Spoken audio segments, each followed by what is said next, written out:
مؤسسة محمد إبراهيم الكابلي للإنتاج والتوزيع تقدم تاريخ المسجد النبوي، العهد النبوي، برنامج تعريفي عن تأسيس المسجد النبوي وتطوره في عهد رسول الله صلى الله عليه وسلم. كان رسول الله صلى الله عليه وسلم يصلي في مكة قبل الهجرة متجها إلى بيت المقدس، وعندما هاجر إلى المدينة وصلها من منطقة قباء، فمكث في قباء عدة أيام أسس فيها أول مسجد يبنى في الإسلام، وجعل قبلته إلى المسجد الأقصى، ثم توجه إلى قلب المدينة. وكلما مر بمنازل قبيلة دعاه وجوهها للنزول عندهم، وكان بعضهم يأخذ زمام ناقته أملا في أن يحظى باستضافته، فيقول لهم رسول الله صلى الله عليه وسلم: خلوا سبيلها فإنها مأمورة. وسارت الناقة المأمورة حتى بلغت أرضا بمنازل بني النجار، فبركت فيها، فقال رسول الله صلى الله عليه وسلم: هنا المنزل إن شاء الله، ونزل عنها. وسارع أبو أيوب الأنصاري إلى رحله فأخذه إلى بيته، وكان قريبا وفاز بالاستضافة. وفي اليوم التالي طلب رسول الله صلى الله عليه وسلم شراء الأرض التي بركت فيها الناقة المأمورة، فعرض الأنصار أن يهبوها له، فأبى أن يأخذها إلا شراء. ودفع أبو بكر الصديق رضي الله عنه قيمتها 10 دنانير ذهبية. كانت الأرض مربدا يجفف فيه التمر، وكان فيها نخل مهمل، وبضعة قبور قديمة، وأكوام خفيفة من التراب. فوجه الرسول صلى الله عليه وسلم الصحابة لتهيئتها ليبنى عليها المسجد، فاجتمع الصحابة من المهاجرين والأنصار، ونقلوا الرمم من القبور القديمة، وقطعوا النخل اليابس، ومهدوا الأرض، وخط لهم رسول الله صلى الله عليه وسلم حدود المسجد من الشمال إلى الجنوب 70 ذراعا، ومن الشرق إلى الغرب 60 ذراعا. وحفر الصحابة الحدود بعمق 3 أذرع، وبنوا أساس المسجد بالحجارة، وارتفعوا به فوق الأرض، وأقاموا شرقي موقع المسجد عند بقيع الخبخبة ورشة لصنع اللبن الترابي وتجفيفه، وأخذوا يبنون جدران المسجد بهذا اللبن. وكان رسول الله صلى الله عليه وسلم يعمل معهم فيحمل اللبن، وحاول بعض الصحابة أن يحملوه عنه فأبى، وكان يشاركهم في إنشادهم أثناء العمل وهم يرددون: اللهم إن العيش عيش الآخرة، فارحم الأنصار والمهاجرة.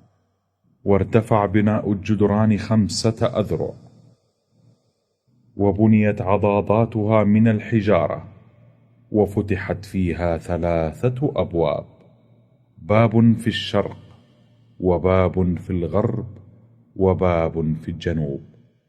ولم يفتح باب في الشمال لأنه كان اتجاه القبلة آنئذ.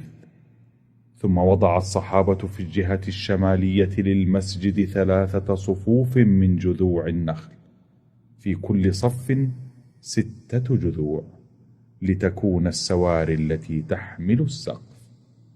وشبكوا فوقها أعمدة خفيفة، ومدوا فوقها حصيرا، ووضعوا فوقه سعف النخل، ثم غطوه بطبقة من الطين، وفرشوا أرض المسجد بالحصباء الصغيرة والرمل، وبنوا في الجهة الجنوبية الشرقية من المسجد حجرتين لزوجتي رسول الله صلى الله عليه وسلم، عائشة وسودة رضي الله عنهما.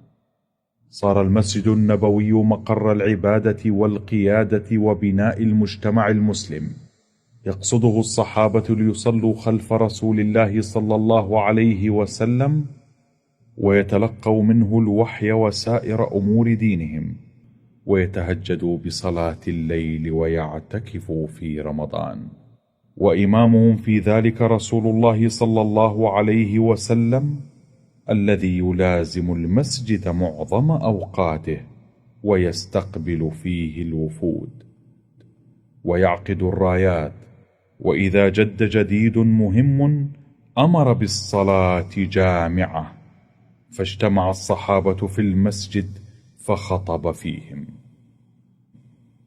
وكان للنساء نصيب في ذلك، يقصدن المسجد ويصلين في صفوف تالية لصفوف الرجال.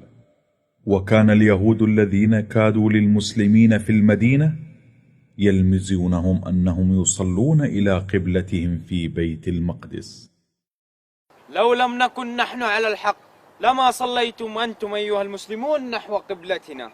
فكان هذا اللمز يؤذيهم، وكان رسول الله صلى الله عليه وسلم يقلب وجهه في السماء ينتظر من الوحي فرجا. وفي 15 من شهر رجب بالسنة 2 للهجرة نزل الوحي بالآية الكريمة: قد نرى تقلب وجهك في السماء فلنولينك قبلة ترضاها فول وجهك شطر المسجد الحرام وحيثما كنتم فولوا وجوهكم شطره.